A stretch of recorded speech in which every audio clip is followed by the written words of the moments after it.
اب دیکھنا یہ ہے کہ گفتگو میں وہ کون سے عوامل شامل ہیں جو گناہ کا سبب بنتے ہیں۔ تو اس ضمن میں سب سے پہلے ہے دروغ گوئی، یعنی جھوٹ بولنا۔ اس میں جھوٹی قسمیں، جھوٹی گواہی، جھوٹے وعدے اور جھوٹی باتیں، ہر طرح کا جھوٹ شامل ہے۔ اور جھوٹ کیا ہے؟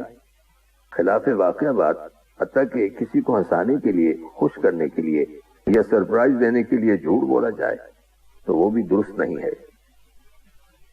اب دیکھنا یہ ہے کہ گفتگو کی وہ کون سی قباحتیں ہیں جو نتیجتاً انسان کی بربادی کا سبب بنتی ہیں۔ بیک بائٹنگ یعنی غیبت بھی سارے عمل کا صفایا کر دیتی۔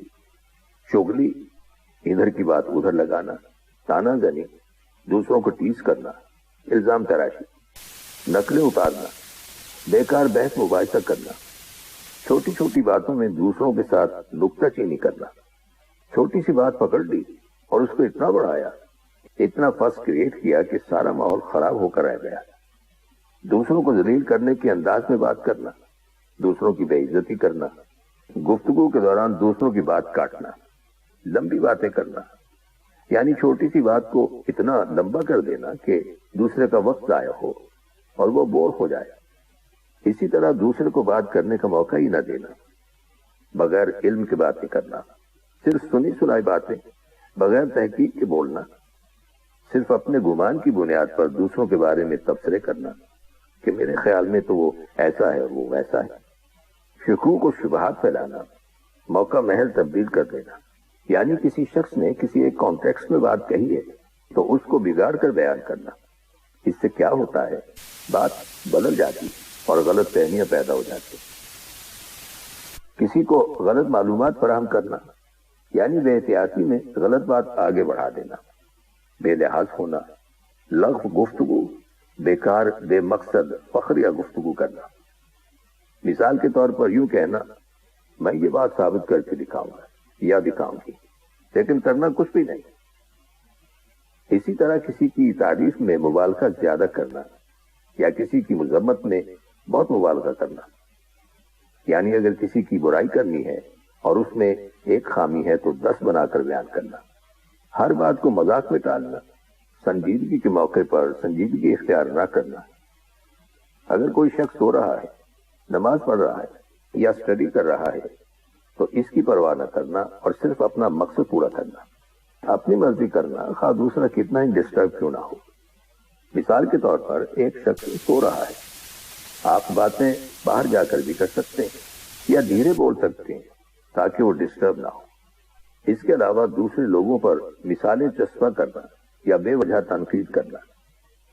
ایک شخص نے اپنے بیٹے کو نصیحت کی اور کہا، بیٹا عقل مند ضرور بننا، عقل مندی سے کام لینا، مگر دوسروں کو یہ نہ جتانا کہ تم زیادہ عقل مند ہو، یعنی دوسروں کو حقیر کرنا، یہ فعل بھی ناپسندیدہ ہے۔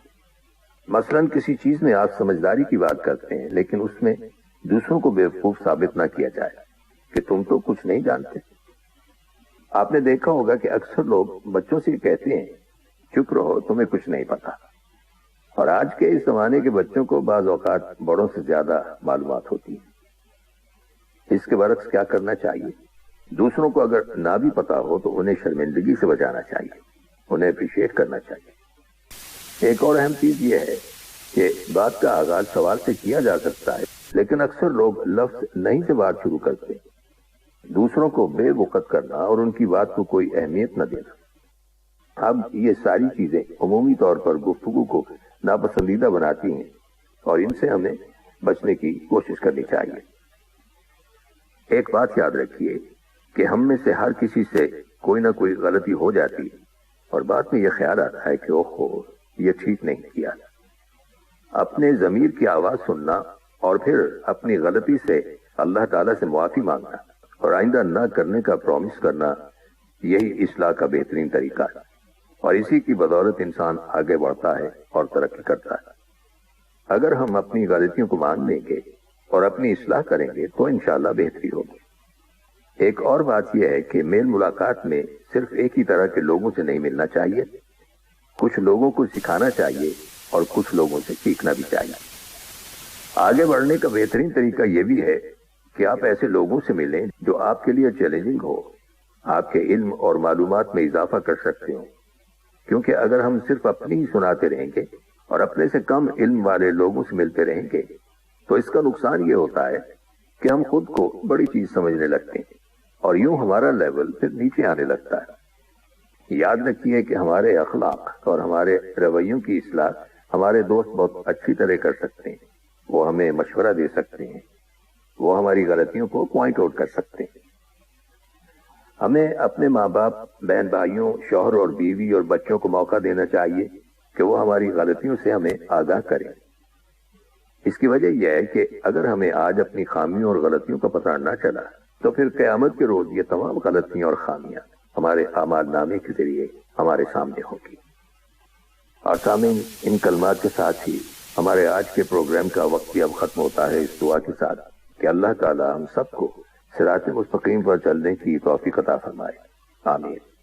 آئندہ ملاقات تک کے لیے محمود احمد کو اجازت دیجیے۔ اللہ حافظ۔ پروگرام